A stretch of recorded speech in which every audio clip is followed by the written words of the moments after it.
कहने के अनुसार ये जीवन माया है, ये संसार माया है, इसका त्याग करना ही मानव का प्रथम धर्म है।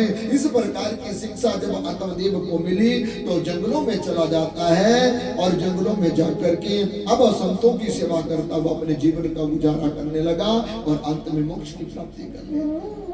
दूसरी तरफ आत्मदेव की पत्नी कौन थी?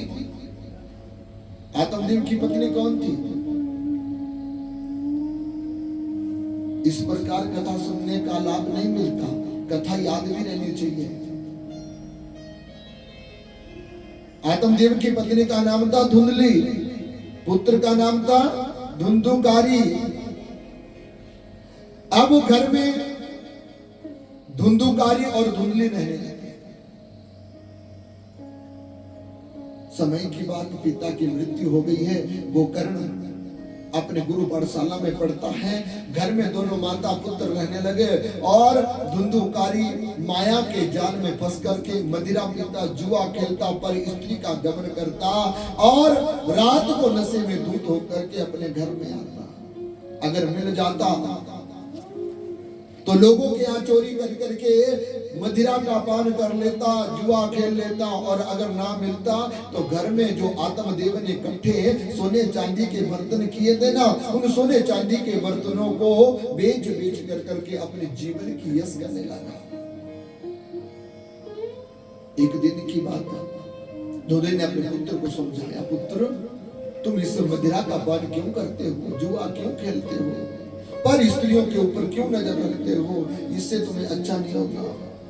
धुंधुकार ने कहा, माता तुम्हें नहीं पता, तुम अपना काम किया करो और मेरे रास्ते में आने की जरूरत नहीं है। धुंधली चुप रही। समय आते आते ऐसा समय आ गया कि जिस धुंधली के घर में किसी प्रकार की जरूरत नहीं होती थी, लोग भी जिसके घर में आकर के मांग करके खाते थे, आज वो धुंधली पुत्र के प्यार में अंधी होकर के इतनी गरीब हो जाती है, इतनी कमजोर हो जाती है कि धुंधली के पास एक समय भोजन करने का भी अन्न नहीं है। घर का सोना चांदी बेच करके धुंधुकारी जब सब खत्म कर देता है, घर में कुछ भी बेचने को नहीं बचा, तो एक दिन अपनी माता के कानों में सोने के कुंडल देके जो आत्मदेव ब्राह्मण ने अपनी पत्नी को लेकर के दिए थे, आत्मदेव की दिए हुए कुंडलों के ऊपर जब धुंधुकारी की नजर पड़ी तो धुंधुकारी अपने जीवन के नशे को पूर्ण करने के लिए अपने माता से कहता है, रे माता, आज घर में बेचने को कुछ नहीं रहा और मुझे मदिरा पीने का आदत लगी है। मैं चाहता हूं भैया तुम्हारे कान में जो कुंडल है वो मुझे तुम दे दो। धुंधली ने कहा, पुत्र ये तुम क्या कहते हो, ये तो तुम्हारे पिताजी की आखिरी निशानी है और तुम ये कुंडल भी लेना चाहते हो। धुंधुकारी को क्रोध आ गया, बोले माता अगर तुम चुपचाप इन कुंडलों को देती है तो ठीक है, नहीं तो लात का प्रहार कर करके मैं इन्हें छीन लूंगा। धुंधली ने अपने कुंडलों को बचाने की बड़ी कोशिश करी, लेकिन पापी धुंधुकारी अपनी माता के कानों के कुंडलों को खोलता नहीं है, छीन लेता है। लात से मार कर करके जब माता के कुंडलों को छीना तो सोने के कुंडल लेकर के बाजार में चला गया और सुनियार के पास उसे बेचा और मदिरा से पान करता हुआ जुआ खेलने लगा। इधर दूसरी तरफ माता को बड़ा दुख हुआ। और माता पिता को दुख क्यों होता है? बोले माता पिता को दुख, संतान दुख इसलिए होता है जब आप अपने बालकों को बचपन में नहीं समझाएंगे तो बड़े होकर के वही बालक आपके शत्रु बन जाएंगे। क्योंकि नीति शास्त्र लिखता है, माता शत्रु पिता बैरी। माता शत्रु होती है नित्यावृत्ति, अपने बालकों के लिए विष का काम करती रहती है, किए हुए बुरे पर उन्हें डांटने फटकारने नहीं देती। और पिता शत्रु होता है। क्यों? बोले अगर पुत्र कोई कर्म कर भी लेता तो पिता उसे छुपा देता है। और इसी मीठे विष के कारण, मीठे शत्रुता के कारण बुरे कर्मों में लगे हुए अपने बालकों को जब महाराज माता पिता समझाते नहीं तो वे जवान होकर के चोरी डकैती करने लगते हैं, और जिसके कारण माता पिता का जीवन दुखदायी हो जाता है। अब धुंधली अपने पुत्र के बचपन में डांटने फटकारने का कार्य जो नहीं किया था, मन में सोच सोच करके सोचने लगी अब इस पुत्र के साथ रहना उचित नहीं है, क्या करना चाहिए। बोले ऐसे पुत्र से तो मृत्यु अच्छी है। धुंधली उठी और उठ कर करके अपने पुत्र के घर को त्याग देती है। गांव में एक कुआं था, उस कुआं में गई और छलांग मार करके आत्महत्या कर लेती है। जब धुंधली ने आत्महत्या कर ली तो आत्महत्या के करने के बाद अब धुंधुकारी को इस बात का पता लगा, कोई कर्म नहीं किया, सिर्फ अपने नशे में युक्त रह करके जीवन यापन करने लगा। और जब माता की मृत्यु सुनी तो धुंधुकारी और खुश हो जाता। कहते हैं जो अपने माता पिता का आदर नहीं करते ना, अपने माता पिता के ऊपर हाथ तक उठाने की कोशिश कर देते हैं, अपने माता पिता की तरफ पांव रख करके बैठते हैं, अपने गुरुजनों की तरफ पांव रख करके बैठते हैं, अपने से बड़ों का मान अपमान नहीं करते, वो अगले जन्म में मगरमच्छ का रूप धारण करते हैं। माता पिता वो देव है जो जन्म जन्मांतर के पुण्यों से प्राप्त होते हैं। और माता पिता के रहते हुए अगर आप माता पिता की सेवा नहीं कर सके तो सोच लो कि हमसे बड़ा पापी इस जन्म में कोई नहीं है। धुंधुकारी ने भी यही कर्म किया, माता पिता की वास भूल दी और उनकी वासनाओं को त्याग कर करके, उनके आदर को त्याग करके आज धुंधुकारी पापी बन गया है। और पापी होने के कारण घर में 5 प्रकार की वेश्या रख ली। जब धुंधुकारी 5 प्रकार की वेश्या रखता है तो उन स्त्रियों के साथ रहता। धुंधुकारी भी मदिरा का पान करता, मदिरा का भक्षण करता, मांस का भक्षण करता। तो वो 5 प्रकार की वेश्या भी धुंधुकारी के साथ मदिरा और मांस का भक्षण करने लगी। जिस घर में आत्मदेव लोगों के स्वार्थ के खातिर पूजा करते थे, आज उस घर में मांस और मदिरा का भोग बन रहा है।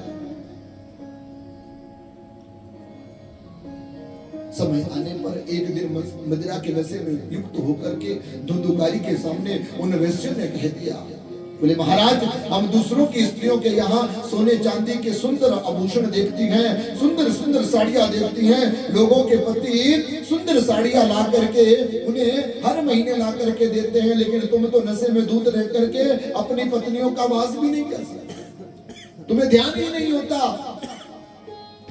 कि तुम्हारे कोई है नहीं। धुंधुकारी ने कहा तुम चिंता क्यों करती हो, आज ही रात में तुम्हारे मन की इच्छा को पूर्ण करने के लिए मैं सोने चांदी के आभूषण ला करके दूंगा। धुंधुकारी गया और राजमहल में पहुंचा।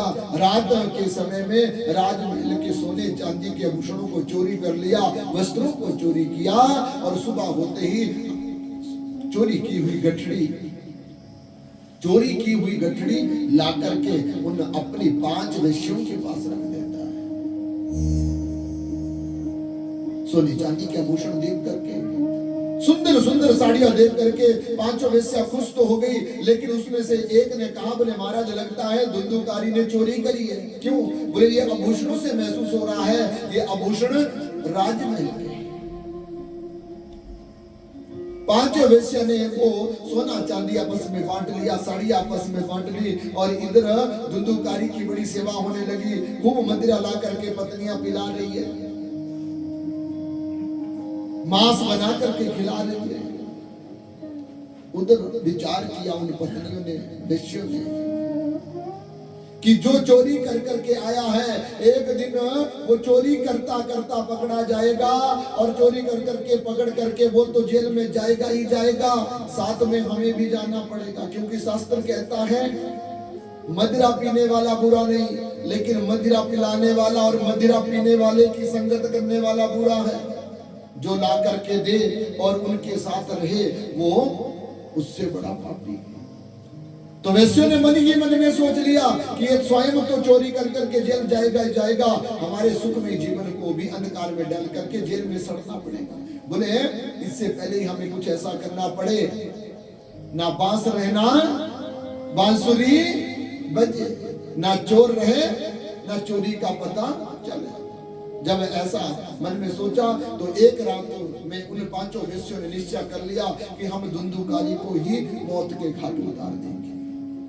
खूब मदिरा पिलाई, खूब मदिरा पिलाई और मदिरा पिला करके मांस भी खिलाया। अब धुंधुकारी जब उठने के लायक नहीं रहा तो धुंधुकारी को उन्होंने एक बिस्तर के ऊपर लिटा देते हैं, पांव को बिस्तर के साथ बांध दिया, दोनों हाथों को भी रस्सियों से बांध डाला। और अब धुंधुकारी अपने शरीर में जकड़े हुए रस्सियों के बंधन को जब देखा तो उससे छूटना चाहता है, लेकिन उन स्त्रियों ने धुंधुकारी को मारने के लिए गले में रस्सी डाली और पांचों वेश्या उसको मारना चाहती है गला घोट करके। लेकिन क्या होता है, धुंधुकारी मरता नहीं। जब धुंधुकारी मरता नहीं ना तो उन पांचों वेश्यों ने सोचा ये रस्सी से मरने वाला नहीं। बोले तब क्या करे, चूल्हा जल रहा था। एक वेश्या ने कहा बोले तुम इसके मुंह को पकड़ करके खोलो, इसके मरने का उपाय मैं करती हूँ। जलते हुए अंगार चूल्हे के बीच में थे, जलते हुए अंगार चूल्हे के बीच में थे। उस वेश्या ने उठाए और वो अंगार उठा करके धुंधुकारी के मुंह में डाल दिया। अब जैसे ही वो अंगार उठा करके धुंधुकारी के मुंह में डाले तो उससे तालुमल जल जाता है, और जैसे ही उस धुंधुकारी का तालुमल जला, सांस आना बंद हो गया और धुंधुकारी की मृत्यु हो जाती है। अब धुंधुकारी की जब मृत्यु हुई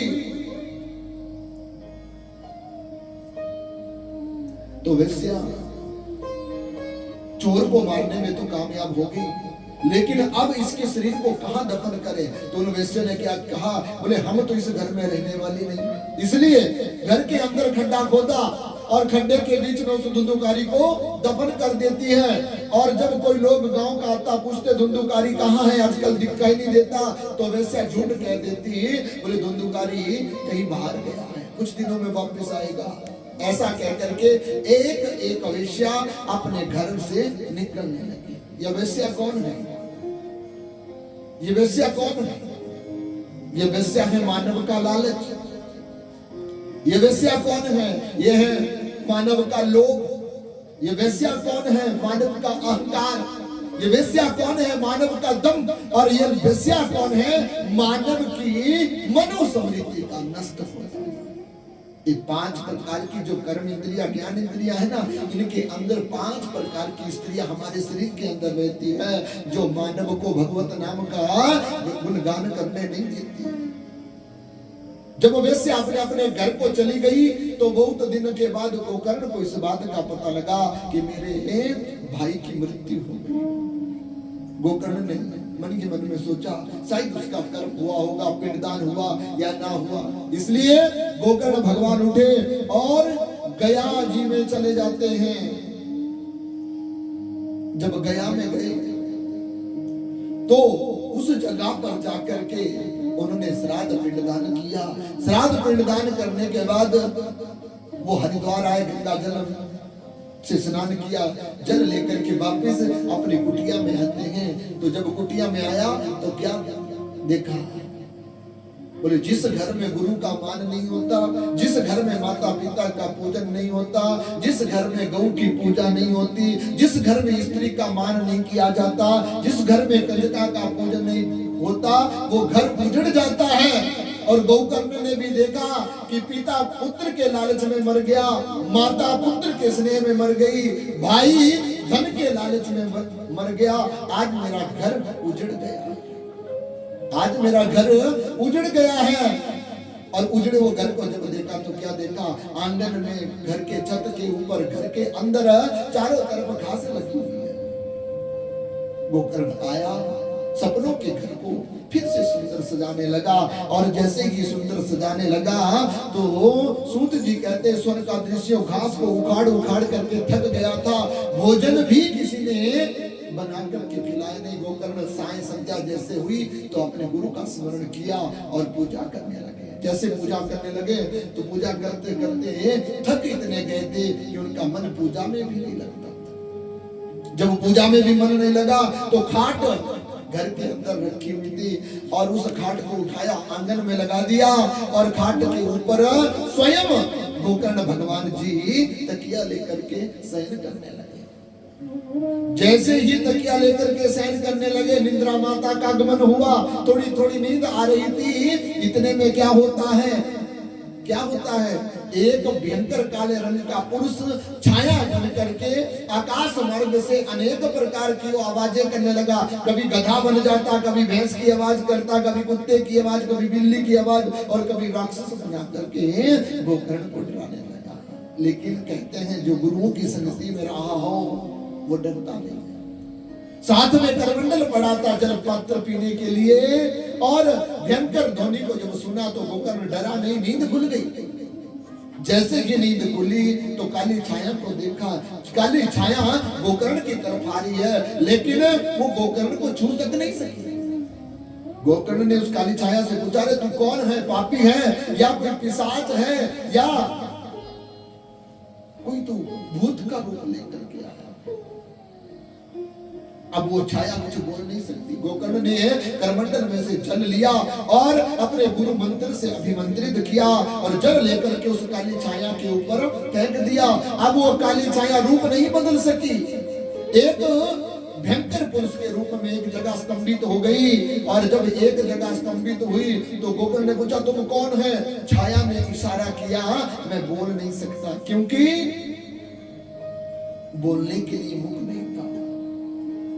धुंधुकारी की ये दशा गोकर्ण नहीं जानता था। गोकर्ण ने फिर जल उठाया और उसकी वाणी को खोलने के लिए फिर गुरु का स्मरण करते हुए गुरु मंत्र से वो जल लेकर के उस काली छाया के ऊपर छिड़क दिया। जैसे ही काली छाया के ऊपर छिड़का तो वो प्रेत जो बोल नहीं सकता था, एक जगह बैठ नहीं सकता था, एक जगह खड़ा नहीं हो सकता था, आज वो गुरु मंत्र के द्वारा, गायत्री मंत्र के द्वारा स्तंभित हो जाता है। और जैसे ही स्तंभित हुआ तो गोकर्ण ने पूछा, भगवान की तुम कौन हो? जब ऐसा पूछा तो अब वो प्रेत कहने लगा, अब वो प्रेत